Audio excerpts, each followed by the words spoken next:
Baiklah, ini yang kedua adalah kasus antara guru dan siswa. Di sini ada seorang guru memperhatikan salah satu murid yang tidak mau bekerja sama dengan teman-temannya. Dia selalu memiliki alasan seperti tidak cocok dengan teman-temannya atau dengan alasan lain.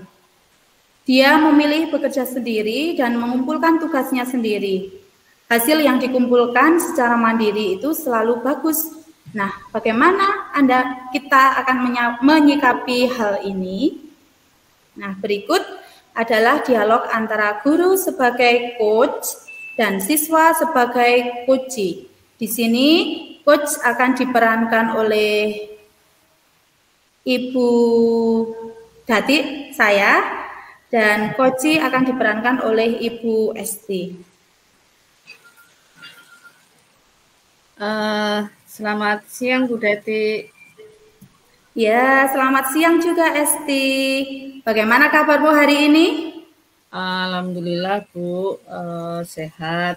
Tapi bolehkah saya mengganggu waktu Bu Dati sebentar? Oh ya, silahkan. Ada yang bisa Bu Dati bantu untukmu, Esti? Begini Bu, saya mau mengumpulkan tugas kelompok yang Ibu sampaikan di hari Senin yang lalu. Ini Bu. Oh ya, kelompok berapa ya kamu ya? Saya sendiri Bu. Loh, kok sendiri? Kan ini tugas kelompok. Apakah ada masalah dalam kelompokmu, Esti? Begini Bu, sebenarnya saya itu sedikit ada masalah Bu. Saya itu sebenarnya pengen banget ngobrol sama Ibu tapi malu. Nah, alhamdulillah sekarang saya ketemu Ibu. Mudah-mudahan dengan saya bercerita, saya dapat menyelesaikan masalah saya. Oh, jadi apa yang perlu Ibu bantu? Dan apa yang ingin kamu inginkan setelah ngobrol kali ini? Saya berharap saya dapatkan solusi dari masalah yang saya hadapi ini, Bu. Terus ada lagi nggak kira-kira yang kamu rasakan saat ini? Sebenarnya saya itu memang merasa tidak nyaman di kelas, Bu. Sepertinya saya tidak cocok dengan teman-teman di kelas, Bu. Nah, apa yang membuat kamu tidak nyaman di kelas dan tidak cocok dengan teman-teman kamu di kelas, Esti? Saya juga tidak tahu, Bu. Mungkin ini juga salah saya. Nah, coba yuk ceritakan kenapa kamu menjadi tidak nyaman di kelas. Ya, sebenarnya saya itu lebih nyaman kalau bekerja sendiri, Bu. Karena kalau saya bekerja di kelompok, teman-teman saya itu cenderung tidak tidak peduli dengan saya, Bu. Kadang mereka malah ngobrol, kadang mereka bermain yang tidak penting. Sehingga ya pada akhirnya saya yang selalu mengerjakan pekerjaan kelompok itu sendiri, Bu. Oh, begitu. Nah, selama ini apa yang sudah kamu lakukan supaya kamu tidak bekerja sendiri, Esti? Ya, kadang saya juga pernah ngajak teman saya untuk bekerja sama, tapi teman-teman ya gitu, Bu. Kadang mereka tidak peduli dan ya main saja kerjaannya. Oh, Kemudian setiap pelajaran itu juga saya kalau mengerjakan soal di kelas, di kelompok, ya pasti saya yang harus mengerjakan. Ya akhirnya daripada saya bolak-balik nyuruh teman-teman, saya juga akhirnya nyaman mengerjakan sendiri, Bu, biar cepat selesai juga. oh, oke. Berarti sekarang kamu sudah tahu masalahnya. Nah, ada lagi nggak yang lainnya? Ya sepertinya nggak ada, Bu.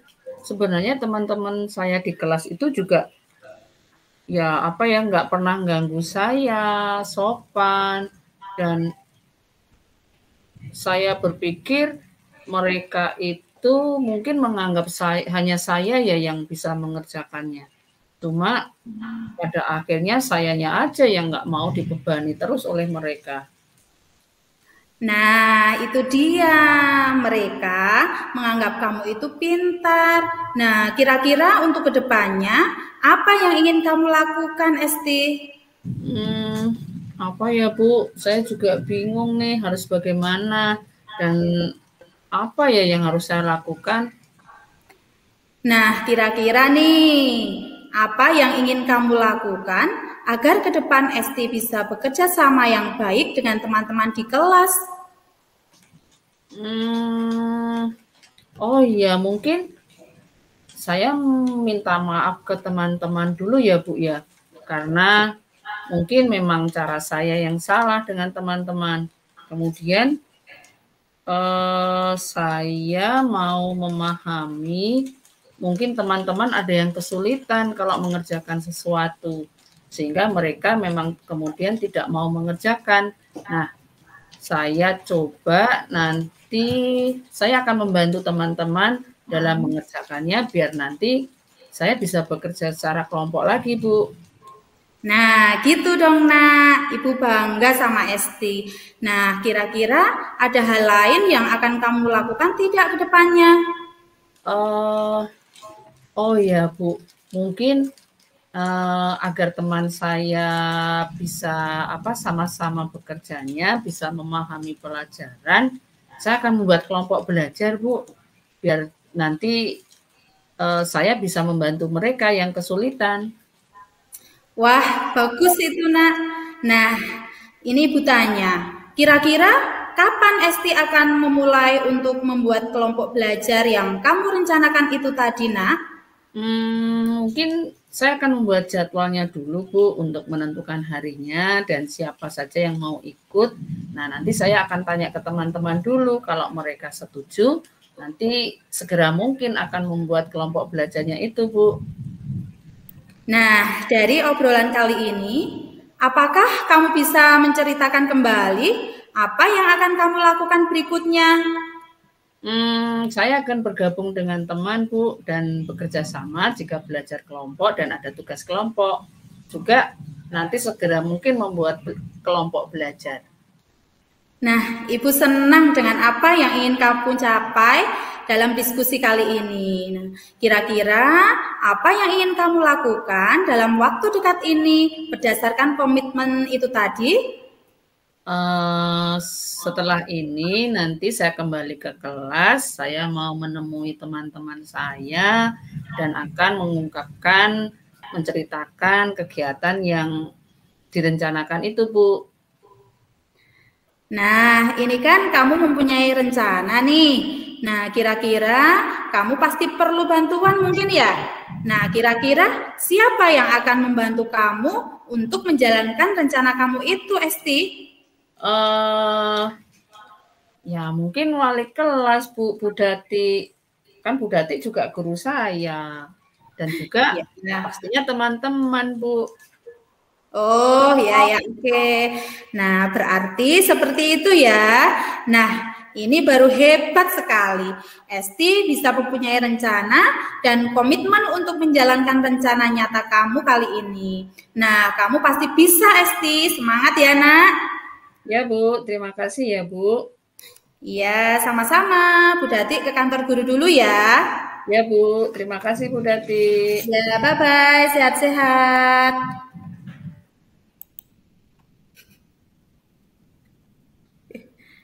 Nah, itu tadi.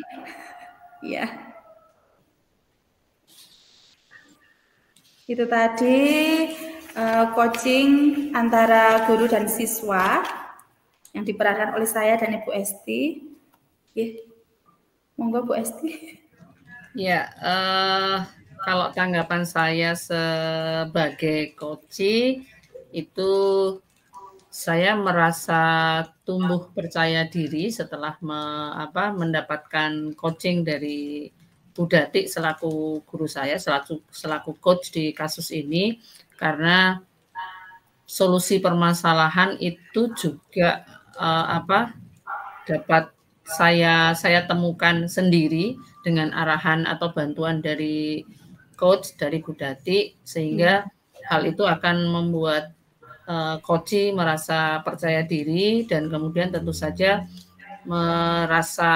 timbul rasa tanggung jawab karena penyelesaian permasalahan datang dari dirinya sendiri. Pada akhirnya tentu saja dia lebih bersemangat untuk menyelesaikan permasalahan tersebut, melaksanakan rencana yang sudah diungkapkannya, dan tentu saja karena semangat kegiatan akan berjalan dengan lancar sesuai tujuan. Itu kalau dari sisi coaching-nya. Monggo Bu Dati kalau dari sisi coach-nya. Ya, jadi refleksi kali ini yang dari coach, itu yang pertama, apa yang sudah berjalan dengan baik selama percakapan, yang sudah berjalan dengan baik selama percakapan, yaitu terjadinya interaksi antara coach dan coachee, serta di situ alur tirtanya juga sudah jelas. Alur tirta yang tadi itu ada tujuan, identifikasi, rencana aksi, dan tanggung jawab. Kemudian apa yang masih perlu diperbaiki atau ditingkatkan?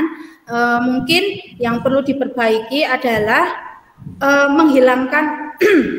menghilangkan keraguan dalam memberikan pertanyaan-pertanyaan kepada coachee seperti itu. Kemudian apa yang dilakukan untuk tetap dalam kondisi present atau kehadiran penuh. Nah, sebelum dan saat melakukan coaching itu kan kita harus menghadirkan diri sepenuhnya atau present. Nah, agar bisa lebih fokus untuk bersikap terbuka, sabar, dan ingin tahu lebih banyak tentang kondisi coachee. Kemudian apa yang akan kita lakukan untuk memperbaiki atau meningkatkannya sebagai coach? Nah, itu yang harus kita terus perbaiki, itu harus terus berlatih untuk mengcoaching, nah, agar selalu memberikan pertanyaan-pertanyaan yang berbobot demikian. Kemudian umpan balik dari coachee tadi udah ya Bu Esti ya? Sudah, iya, dari coachee ya lebih kalau coaching ini dilakukan juga lebih itu semangat karena tetap tumbuhnya kan dari diri sendiri ya. Jadi coach kan hanya mengarahkan, itu pasti dampaknya adalah coachee menjadi lebih percaya diri kalau menurut saya. Ya, itu.